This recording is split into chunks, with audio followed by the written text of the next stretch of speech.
Recently गौरव तनेजा और ऋतु राठी के divorce की बातें इंटरनेट पर काफी चल रही हैं। और वीडियो शुरू करने से पहले मैं आपसे एक सवाल पूछता हूँ, आपको क्या लगता है इनके बारे में, इनका फ्यूचर क्या होने वाला है? मुझे लगता है आपने अपना जवाब डिसाइड कर लिया होगा। तो चलो इस वीडियो के थर्ड डायमेंशन को भी थोड़ा सा डिस्कस कर लेते हैं। ये सब कुछ शुरू होता है जब ऋतु राठी प्रेमानंद महाराज जी के पास जाती हैं और उनके पास जाके अपनी लाइफ में चल रही सिचुएशन को कैसे हैंडल करें और इन सारी चीज़ों से कैसे निकले उसके बारे में क्वेश्चन पूछती हैं। बाद में ये वीडियो प्रेमानंद महाराज जी के यूट्यूब चैनल से पोस्ट होती है और लोग ऋतु राठी को रिकॉग्नाइज कर लेते हैं। और जैसे ही इस वीडियो का क्लिप इंटरनेट पर वायरल होना शुरू होता है, लोग अपने र्यूमर्स फैलाना शुरू कर देते हैं कि इन लोग की लाइफ में कुछ अच्छा चल नहीं रहा है और जल्दी इन लोगों का डाइवोर्स होने वाला है। उसके बाद लोग फ्लाइंग बीस्ट यानी गौरव तनेजा को क्रिटिसाइज करना शुरू कर देते हैं। बाद में गौरव तनेजा एक पोस्ट करते हैं और कहते हैं कि वो अपनी पर्सनल लाइफ के डिस्कशन यहाँ पर नहीं करने वाले। कुछ लोग ऋतु राठी को गलत बोलते हैं तो कुछ लोग कहते हैं गौरव तनेजा मिसोजिनिस्ट हैं और कुछ लोग इसे एक पीआर का स्टंट भी बता देते हैं। ऑलमोस्ट जितने भी लोग इन्हें फॉलो करते हैं उन सभी ने अपना एक धड़ा चुन लिया है। मगर ये सब कुछ इतना शॉकिंग क्यों है? क्योंकि इन दोनों ने ही एक परफेक्ट लाइफ का इल्यूजन क्रिएट किया हुआ था अपने ब्लॉग्स के थ्रू, और वो एक भ्रम था जो कि अब पूरी तरह से टूट चुका है। क्योंकि कंटेंट क्रिएटर्स की लाइफ अब सिर्फ कंटेंट पर डिपेंड नहीं करती बल्कि आपके इमोशंस पर भी डिपेंड करती है। और कैसे कंटेंट क्रिएटर्स आपके इमोशंस को मोनेटाइज करते हैं उसे मैंने इस वीडियो में डेडिकेटेडली कवर किया। अगर आप चाहो तो उसे भी देख सकते हो, और अगर वीडियो पसंद आती है तो इस कम्युनिटी को सब्सक्राइब करके ज्वाइन भी कर सकते हो। आज के ज़माने में हम रियल लाइफ में जितना सोशल नहीं है उतने सोशल मीडिया पर सोशल हो गए, और ये कोई नई बात नहीं है। और यही कंटेंट क्रिएशन का सबसे बड़ा ड्रॉबैक भी है।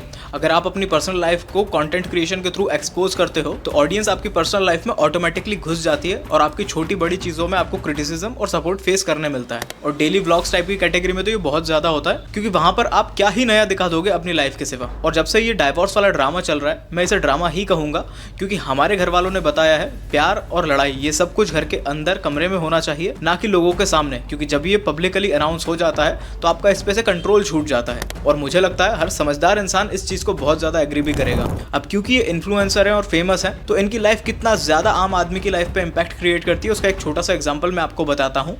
मेरा एक दोस्त है 5 साल से रिलेशनशिप में। उसकी गर्लफ्रेंड कुछ दिन पहले बोलती है कि गौरव तनेजा और ऋतु राठी का जब ब्रेकअप हो सकता है, ये पिछले 10 साल से लगभग शादी में है और ये परफेक्ट लाइफ थी इनकी। जब इन लोगों का ब्रेकअप हो सकता है तो हमारा फ्यूचर ही क्या होगा? और पिछले कुछ दिनों से उनकी इसी सब चीजों को चलते लड़ाई हो रही है कि यार जब इन लोगों की नहीं बन पाई तो हमारी कैसे बनेगी, एंड सो ऑन। जबकि उनकी लाइफ में ऑलमोस्ट सब कुछ ठीक ठाक चल रहा था, मगर सडनली ये सारी चीजें उन्हें फेस करना पड़ रही हैं जस्ट बिकॉज कि वो एक इन्फ्लुएंसर को इस तरह से फॉलो कर रहे थे कि उसकी लाइफ को हर चीज़ में वो परफेक्ट ही समझने लगे थे। अब जब उनकी लाइफ में इस तरह के अपसाइड डाउन चेंजेस आ रहे हैं तो उन्हें लगता है कि ये सब कुछ हमारे साथ भी होने वाला है फ्यूचर में। मुझे लगता है कैमरा के सामने सब कुछ परफेक्ट दिखाना ज़्यादा ईजी है रेदर देन डेस्टिनेशन को रीच करना, क्योंकि कोई भी चीज़ परफेक्ट तो नहीं होती। There is always a room for improvement. और परफेक्शन खुद में इम्परफेक्शन से भरी हुई एक जर्नी है जिसे हम सबको एक ना एक दिन फेस करना ही है।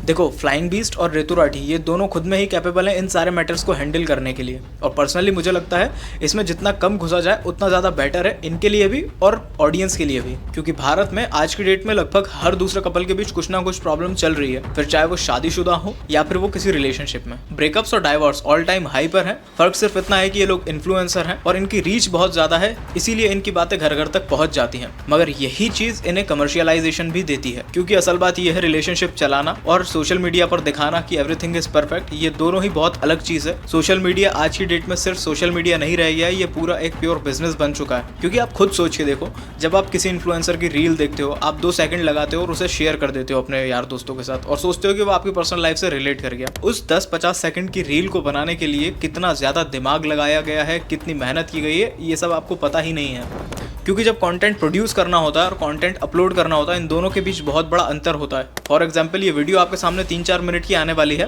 और अब तक ये वीडियो 18 मिनट की रिकॉर्ड हो चुकी है। और ये सब कुछ बहुत बड़ा भ्रम है कि सोशल मीडिया पर जो भी कुछ दिख रहा है वो एक बहुत परफेक्ट लाइफ है। ऐसा कुछ नहीं है, ये एक ग्रेटिफिकेशन है जिसकी आदत हमें लग चुकी है। और ग्रेटिफिकेशन को मैंने डेडिकेटेडली इस वीडियो में कवर किया है, एक बार आप उसे भी देख लेना। आप थोड़ा सा अपने दिमाग पर जोर दो और सोचो कि आपके आसपास कितने सारे लोग हैं जिनके डाइवोर्स और ब्रेकअप्स हो रहे हैं। जितने भी हों, इन इन्फ्लुएंसर और सेलिब्रिटीज से तो कम ही होने वाले हैं। रीजन है उसका कि उन सभी की लाइफ उतनी ज्यादा पब्लिकली अनाउंस नहीं है, मगर किसी भी इन्फ्लुएंसर या सेलिब्रिटी की लाइफ बहुत ज्यादा पब्लिकली अनाउंस्ड होती है और ये चीज बहुत इंपैक्ट क्रिएट करती है।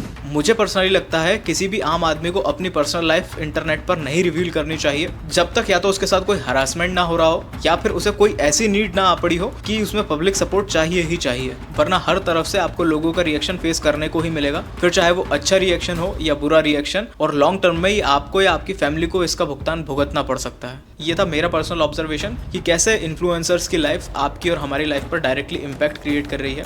इसका बिल्कुल भी मतलब नहीं है कि मैं ऋतु राठी या गौरव तनेजा को किसी भी स्केल पे टारगेट कर रहा हूँ। उनकी अपनी पर्सनल लाइफ में जो भी कुछ हो अच्छा हो उन लोगों के साथ। बाकी आपको क्या लगता है रिलेशनशिप्स के बारे में वो आप हमें कमेंट करके जरूर बताना। आज की वीडियो के लिए बस इतना ही। विजन गौरव साइनिंग ऑफ।